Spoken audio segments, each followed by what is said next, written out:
તેને સ્કૂલે જતી રોકી પૈસાની લાલચ આપી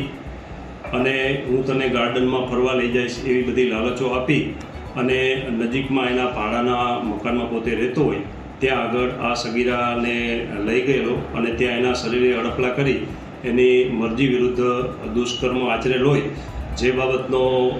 ગુનો વટવા પોલીસ સ્ટેશનમાં નોંધી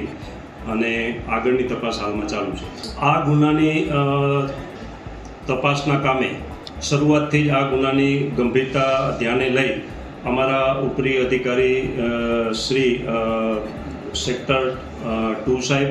ડીસીપી ઝોન 6 સાહેબ તેમજ એસીપી શ્રી જે ડિવિઝન સાહેબની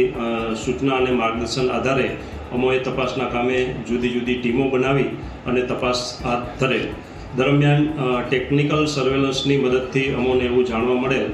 કે આ કામનો આરોપી કે જેનું વતન યુપી હોય એ વતનમાં ભાગી ગયેલ હોવાની શક્યતા જણાતા અમે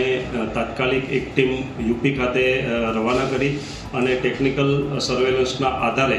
માહિતી આધારે આ આરોપી એમનું વતન બટકી ભઠિયા જે યુપીના મહુ જિલ્લામાં આવેલ છે એના ગામે પહોંચે તે પહેલાં જ અમારી ટીમે તેમને દબોચી લીધેલ છે.